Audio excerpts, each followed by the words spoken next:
আপনারা যারা কৃষিকাজ করেন কিংবা কৃষির নানা পেশায় সম্পৃক্ত অথবা কৃষি বিষয়ে কিছু নতুন তথ্য জানতে চান, শুরু করছি তাদের জন্য কৃষি উন্নয়ন ভিত্তিক অনুষ্ঠান মাটি ও মানুষ। শুরুতেই প্রধান প্রতিবেদন।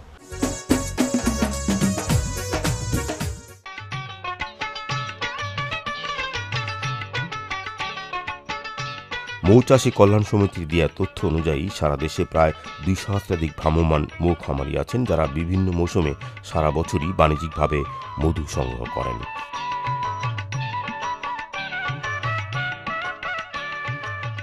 দর্শক মণ্ডলী, টাঙ্গাইলের সখীপুরের ললুয়ার সরিষা মাঠের মৌ খামারিদের মধু সংগ্রহ এবং ভালুকার কাচিনায় বাংলাদেশ মৌচাষী কল্যাণ সমিতির উদ্যোগে মৌচাষে মহিলাদের প্রশিক্ষণ নিয়ে একটি প্রতিবেদন দেখেছেন আমাদের আগের একটি অনুষ্ঠানে।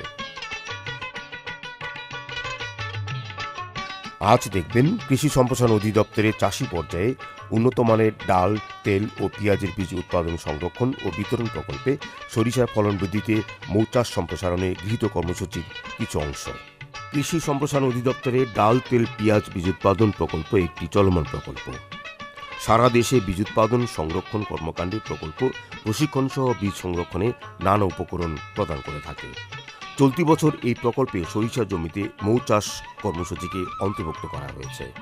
কর্মসূচির অংশ হিসাবে সম্প্রতি মানিকগঞ্জের দৌলদিয়াতে অনুষ্ঠিত হয় মাঠ দিবস। মাঠ দিবসে সরিষা জমিতে মৌচাষে সরিষা উৎপাদন বৃদ্ধি, পাশাপাশি মৌচাষে মধু আহরণের বাণিজ্যিক দিক নিয়ে বিস্তারিত আলোচনা হয়। এর আগে প্রকল্পের পরিচালক জনাব নজরুল ইসলাম মানিকগঞ্জ জেলার জেলা প্রশাসকের সঙ্গে নিয়ে সরিষা মাঠের একটি মৌ খামার পরিদর্শন করেন। গত সিজনে আমরা 40 মেট্রিক টন মধু উৎপাদন করতে পেরেছি মানিকগঞ্জে। এই মধু উৎপাদনের ফলে আমি খুব আগ্রহী হয়েছি যে কৃষকদের যদি আমরা বেশি পরিমাণে ঋণ দিতে পারি, তারা এই সরিষা চাষে আগ্রহী হবে এবং মধু আরও বেশি উৎপাদন করা যাবে। সেই লক্ষ্যে আমরা এই বছরে 60 মেট্রিক টন মধুর টার্গেট নিয়েছি। ইতিমধ্যে কৃষকদের মাঝে আমরা 242 কোটি টাকা কৃষি ঋণ বিতরণ করেছি। বিভিন্ন একটা বিষয় আমরা খামারদের কাছে শুনতে পাই যে এদের সামাজিক নিরাপত্তার ক্ষেত্রে কিছুটা বিঘ্ন ঘটে অনেক সময়। এরা দুটো সমস্যার কথা আমাকে বলেছে, যে একটি হচ্ছে যে তারা যখন এই খোলা মাঠে মধু চাষ করে, কোনো এলাকার মানে প্রভাবশালী বা কোনো উচ্ছৃঙ্খল ছেলেরা এসে বিনামূল্যে মধু নিয়ে যেতে চায়। তো আমরা এটার জন্য আমরা উপজেলা নির্বাহী অফিসার এবং থানার অফিসার ইনচার্জকে নির্দেশ দিয়েছি এখানে যেন পেট্রোল টহল দেয়, এবং আমাদের নাম্বারও দিয়েছি যাতে তারা আমাদের সাথে যোগাযোগ করে আমরা তাৎক্ষণিক ব্যবস্থা নিতে পারি। 2 নম্বরে আমরা জানতে পারলাম যে পাটুরিয়া ঘাটে তারা মৌমাছিগুলো রাতের বেলা পরিবহন করা উচিত, কারণ দিনের বেলা পরিবহন করতে গেলে এগুলো মারা যায়। সেক্ষেত্রে আমরা একটা চিঠি দিয়ে দিব ঘাট এলাকায়, যাতে মৌমাছি পরিবহনকারী গাড়িগুলো সাথে সাথে এই ফেরিঘাটে পার করে দেয়। এই জন্য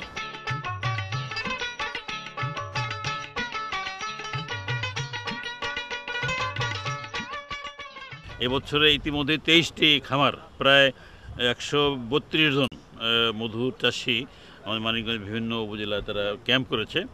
তবে এ পর্যন্ত আমরা 60 টন টার্গেট হলো 60 টন এবছরে। গত বছর 45 মেট্রিক টন উৎপাদন হয়েছিল, এবছরে 60 টন আমাদের টার্গেট, এবং ইতিমধ্যেই 10 টন অলরেডি হয়ে গেছে।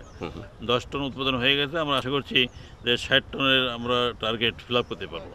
যেমন গত বছর কিন্তু সরকারের এই ডাল, তেল, পেঁয়াজ এই যে প্রকল্পের সঙ্গে সম্পৃক্ত ছিল না, এবছর সম্পৃক্ততা এসে, তো এটাকে আপনারা কিভাবে সম্প্রসারণ করছেন? আমরা বিজ্ঞান ভিত্তিক দেখেছি যে এই যে মধু বা নেকটার যেটা মৌমাছি নিচ্ছে, এতে তাদের পরাগায়ন হচ্ছে ভালো। এই পরাগায়ন 100% হওয়ার ফলে উৎপাদন কমপক্ষে 15% বৃদ্ধি হচ্ছে। এবং আমি গত বছর কয়েকটা প্লট থেকে কিছু সাক্ষাৎ করতেছি যে তার 10 মণ যদি ফলন হইতো 12 মণ 2 মণ বেশি পেয়েছে। শতকরা 15% ফলন কিন্তু এটা বিজ্ঞান প্রমাণ করেছে যে বৃদ্ধি পাচ্ছে এটা।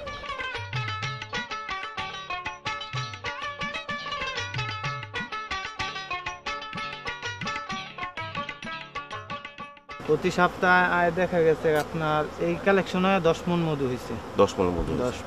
কত বিক্রি হয়েছে 10 মণ? 10 মণ মধু এখনো বিক্রি হয় না, তো ওর বাজার রেট আছে 10 মণের দাম আপনার 40,000 50,000 টাকার মতো। বিক্রি করতে অসুবিধা হয় নাকি না বিক্রি বিক্রি ভালো বিক্রি করতে ইন্ডিয়া কিছু আমরা সাপ্লাই দিই, তারপরে দেখা গেছে এই যে এফিক্স কোম্পানি আছে, ডাবু কোম্পানি মানে আগের চেয়ে এখন কি মানে বিক্রি সহজ হয়েছে ব্যাপারটা? হ্যাঁ, এখন আগের চেয়ে একটু সহজ হয়েছে।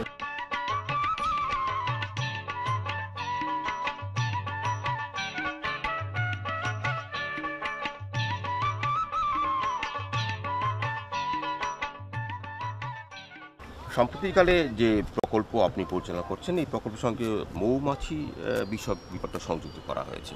কোন প্রেক্ষাপটে সরকার বা ডিএই এই প্রকল্প গ্রহণ করেছে এবং তার অ্যাচিভমেন্ট কোন পর্যায়ে? আমরা এই প্রযুক্তিটা আমাদের এই চলমান প্রকল্পের সাথে সম্পৃক্ত করেছি এই গত 1 বছর যাবত হলো। এতে আমরা ভালো ফল পাচ্ছি এবং এই ফলটা 2টা লাভ আসতেছে। একটা হলো যে পলিনেশন বেড়ে গেল, ফলন বেড়ে গেল, সেই সাথে আমাদের দেশে মধু উৎপাদনের একটা দিগন্ত উন্মোচিত হচ্ছে। কারণ আমাদের এখানে বর্তমান দেশে মধু উৎপাদিত হয় 5 থেকে 6 হাজার টন, কিন্তু আমরা যদি শুধুমাত্র আমাদের এই সরিষার প্লট সহ তিল প্লট ইত্যাদিগুলোকে মৌমাছির চারণভূমির ভিতরে আওতাভুক্ত করতে পারি, অর্থাৎ পলিনেশনটা ঠিকমতো করাতে পারি, তাহলে মধু উৎপাদনের পরিমাণ প্রায় 1 লক্ষ টনের কাছাকাছি যায়। পাশাপাশি বীজ অনেক বেড়ে যাচ্ছে, সেই সাথে বীজের পরিমাণ বেড়ে যাচ্ছে। তো আমাদের 2টা অঙ্গন, একটা হলো মধু উৎপাদন আর একটা হচ্ছে বীজ। আমরা মূলত বীজ উৎপাদন নিয়ে কথা বলছি। মধু উৎপাদনটা হলো সহযোগী একটা জিনিস। বীজ উৎপাদন বাড়াতে যে মৌমাছির প্রয়োজন হচ্ছে, আর মৌমাছিকে যখন আমি লালন পালন করতে যাচ্ছি আপনা আপনি মধু উৎপাদিত হয়ে যাচ্ছে। এবং বিশ্ব বাজারে এই মধুর মূল্যটা অনেক বেশি, কারণ আমরা বাজার থেকে মধু যখন কিনি ডাবুর মধু নামে, সেটা আমরা কিনতেছি 700 থেকে 800 টাকা কেজি। অথচ এই একই গুণসম্পন্ন মধু বাংলাদেশে আমরা তৈরি করে কিনতে পারি 200 থেকে 300 টাকা অথবা 400 টাকা কেজিতে। আমরা বৈদেশিক মুদ্রা বাঁচাতে পারছি, সেই সাথে আমাদের দেশে মধু খাওয়ার প্রবণতা বৃদ্ধি হওয়ার কারণে মানুষের আয়ুষ্কাল বেড়ে যাচ্ছে। কারণ এই মধুই একমাত্র খাদ্য যেখানে 181টা কেমিক্যাল আছে যা মানব দেহের জন্য উপকারী, সেই সাথে আছে অ্যান্টিঅক্সিডেন্ট যা মানুষের এজিংটা কমায়। এই মুহূর্তে বাংলাদেশের বিভিন্ন অঞ্চলে সরিষা উৎপাদন এলাকায় প্রায় 2000 থেকে 3000 ভ্রাম্যমাণ মৌ চাষি তারা মধু উৎপাদনে সম্পৃক্ত। কিন্তু সব জায়গাতেই একটি বিষয় আমাদের কাছে নজর আছে, সেটা হলো যে খুব গাঠনিকভাবে বাক্সগুলো নিয়ে হাইজেনিক ব্যবসাগুলো, এই বিষয়গুলো আপনি কি লক্ষ্য করেছেন এবং চ্যালেঞ্জগুলো কি এই বিষয়গুলো নিয়ে ক্ষেত্রে বলতে? আপনাকে ধন্যবাদ। আসলে এই মুহূর্তে যে কর্মকাণ্ডগুলো চলছে সেটা হলো প্রচলিত যে প্রযুক্তিগুলো, সেটা নিয়ে আমরা কাজ শুরু করেছি মাত্র। কৃষকদের আমরা কথা বলছিলাম কৃষি সম্প্রসারণ অধিদপ্তর ডাল, তেল, পেঁয়াজ বীজ উৎপাদন প্রকল্পের প্রকল্প পরিচালক জনাব ইসলামের সঙ্গে। জনাব ইসলাম যে কথাটি স্পষ্টভাবে বললেন যে শুরুতে ডাল তেল নিয়ে আমরা কাজ করেছি, কিন্তু মাঝ পর্যায়ে এসে আমরা এই মধু বিষয়টাকে সংযুক্ত করেছি এবং তারা উপলব্ধি করছেন যে বাংলাদেশে যদি মধু চাষটাকে সম্প্রসারণ করা যায় তাহলে বীজের উৎপাদনও বৃদ্ধি পাবে। আমরা আশা করি এই গতি আরও ত্বরান্বিত হবে এবং আগামীতে এই প্রকল্পের সঙ্গে মৌমাছি বিষয়টি আরও জোরালোভাবে সংযুক্ত হবে।